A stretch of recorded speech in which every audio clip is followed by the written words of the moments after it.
automatic majority against Israel at UN will turn in 2032. If the current trend holds, it will take another 14 years before the Palestinians will no longer be able to muster 50% of the 193-member body to vote against Israel. Israel is gaining significant ground among the countries of Central America, the Caribbean, Africa and Asia, but losing badly in Europe. That is according to a breakdown of how countries in the UN voted regarding Jerusalem on Thursday, compared to how they voted in 2012 on whether to admit Palestine as a non-member observer state. Prime Minister Benjamin Netanyahu, who has made the making of diplomatic inroads into Africa, Latin America and Asia the hallmark of his foreign policy, said on CNN over the weekend that it may take about 10 years before the absurd automatic majority against Israel may change. If the current trend holds, it will take another 14 years before the Palestinians will no longer be able to muster 50% of the 193-member body to vote against Israel. In the November 2012 vote, 138 states, or fully 71.5% of the General Assembly backed the Palestinians and voted against Israel, and another 55 either abstained or did not vote.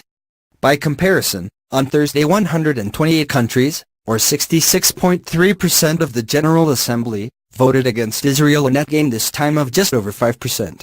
If 5% of the General Assembly moves in Israel's direction every 5 years, then by the year 2032, the automatic majority will be chipped away. The region that showed the greatest shift toward Israel when comparing these two votes is the Caribbean. In 2012, fully 77% of the 13 Caribbean states at the UN voted against Israel, a number that was whittled down this time to only 38%.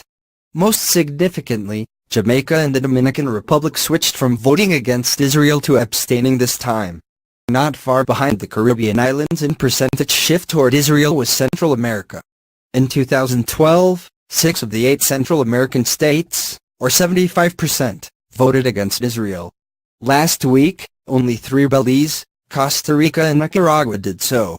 Most significantly, Mexico changed from voting against Israel to abstaining, and both Guatemala and Honduras were among the 9 countries that voted with Israel and the U.S. In 2012, Honduras voted against Israel, while Guatemala abstained.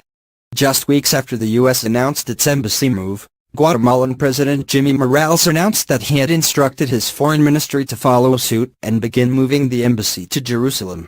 The change in South American voting was much less pronounced, though Argentina's switch from voting against Israel in 2012 to abstaining on Thursday was a sign of how much relations between Jerusalem and Buenos Aires have improved since President Mauricio Macri was elected in 2014. Still, 9 of South America's 12 countries voted against Israel last week, compared to 10 in 2012. There was a 12.5% shift in Israel's favor in Asia, though India's vote against Israel this time, as they did in the 2012 ballot, was surely a disappointment for Netanyahu, who has cultivated very close ties with Prime Minister Narendra Modi of India, and will be traveling there next month. In 2012, fully 91% of the 32 Asian countries in the UN voted against Israel, compared to 78% this time.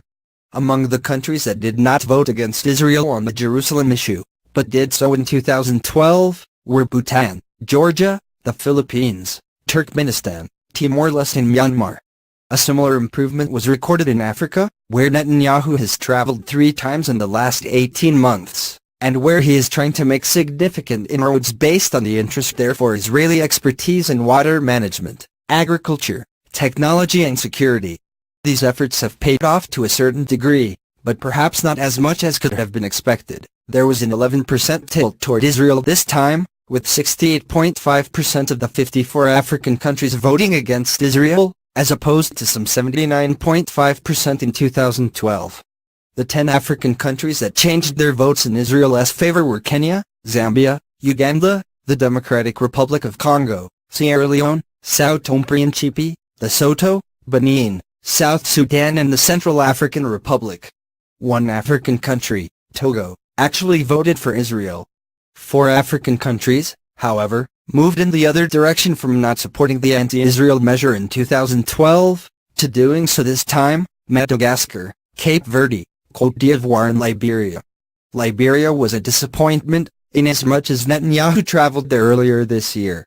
Ethiopia was also a disappointment from Jerusalem's perspective, since it voted against Israel both in 2012 and 2017. Israel and Ethiopia enjoy strong ties, with the prime ministers of both countries having exchanged visits over the last 18 months. But the worst news for Israel, not surprisingly, came from Europe. Among the 28 European countries, fully 22, or 78.5%, voted against Israel on Thursday, including countries such as Germany, the Netherlands, Lithuania and Slovakia, which in the past could have been counted on to at least abstain on anti-Israel measures, especially Germany. In 2012, only 50% of the 28 EU countries supported the Palestinian statehood move. The European countries that shifted from abstaining to voting against Israel were Bulgaria, Estonia, Germany, Lithuania, the Netherlands, Slovakia, Slovenia and the United Kingdom. 6 EU countries abstained: Croatia, the Czech Republic, which voted with Israel in 2012, Hungary, Latvia, Poland and Romania. Not a single additional EU country voted for Israel this time. And it should be noted that Netanyahu met with all 28 EU foreign ministers in Brussels about a week before the vote. Likewise, Israel did not fare any better and in fact did a tad worse among the European countries in the UN that are not EU members, such as Norway, Switzerland, Belarus, Russia and Ukraine. In 2012, only 8 of the 17 non-EU European countries, or 47%, voted with the Palestinians. This time, that number rose to 13, or 76%. Among the countries that moved to vote against Israel were Albania, the Republic of Macedonia and Montenegro,